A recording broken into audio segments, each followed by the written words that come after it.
फरमाएंगे और फ़ख्र करेंगे। सिर्फ यही नहीं बल्कि कई और निशानियां भी बतलाएं जिनमें तुर्क कौम का भी जिक्र किया गया है। इस बारे में ये बात भी आई कि तुर्की का जिक्र अहादीस में है या नहीं। दूसरी जानिब ये सवाल भी पूछा गया कि तुर्कों का जिक्र रसूलुल्लाह सल्लल्लाहु अलैहि वसल्लम की अहादीस में आना किस तरह से मुस्तामिल है, और दूसरी जानिब ये भी आगाह कीजिएगा कि कौन सी ऐसी बात है जो कि कुर्बे क़यामत में तुर्कों का जिक्र लाती है, यानी तुर्की का या तुर्कों का जिक्र क़यामत से किस तरह से जुड़ता है या दज्जाल से किस तरह से जुड़ता है। तो आज की इस वीडियो में आपको इसी बारे में आगाह किया जाएगा। लेकिन अगर आपने अभी तक हमारे चैनल को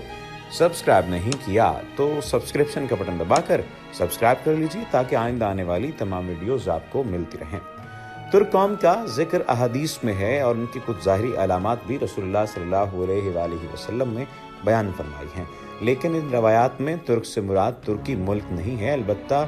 तुर्की में वाक़ कुस्तुनतुनिया यानी मौजूदा इस्तांबुल से मुतल्लिक अहादीस में तज़किरा मौजूद है। जहाँ तक तुर्क से मुतल्लिक अहादीस हैं उनमें से चंद दर्ज झैल हैं जो कि अभी आपको बयान किए देते हैं। हज़रत अबू हुरैरा रज़ी अल्लाह तआला अन्हु से मरवी है कि नबी करीम सल्लल्लाहु अलैहि वसल्लम ने फरमाया,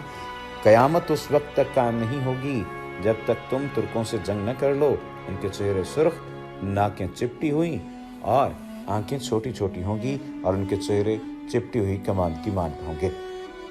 हज़रत अबू हुरैरा रज़ी अल्लाह तआला अन्हु कहते हैं कि रसूल करीम सल्लल्लाहु अलैहि वसल्लम ने फरमाया, क़यामत उस दिन तक नहीं आएगी जब तक तुम इस कौम से जंग न कर लो जिनकी पापोसें बालदार चमड़े की होंगी, और जब तक तुम तुर्कों से जंग न कर लोगे जिनकी आंखें छोटी, चेहरे सुर्ख और नाकें बैठी हुई होंगी, गोया उनके मुंह चमड़े की तहबते ढाल की तरह होंगे।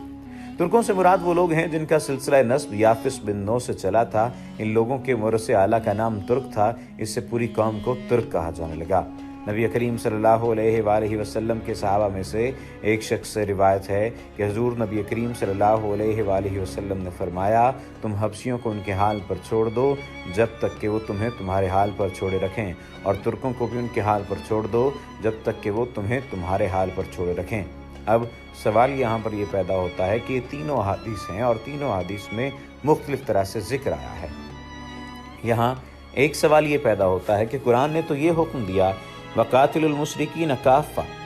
यानी मुशरिकीन से क़िताल करो वो जहाँ कहीं भी हो। पर जब इस हुक्म में अमूम है तो हबशियों और तुर्कों के बारे में हजूर नबी करीम सल्लल्लाहु अलैहि वसल्लम ने ये क्यों फरमाया है कि तुम उनको उनके हाल पर छोड़ दो, यानी उन पर हमला करना न करो और उनके मुल्कों और शहरों पर चढ़ाई से गुरेज करो। इसका जवाब ये है कि हबशा और तुर्क का मामला इस आयत के अमूमी हुक्म से खारिज और मखसूस इस्तिस्नाई नौइयत रखता था, क्योंकि जोग्राफियाई पोजीशन के एतबार से ये दोनों मुल्क इस ज़माने की इस्लामी ताकत के मरकज़ से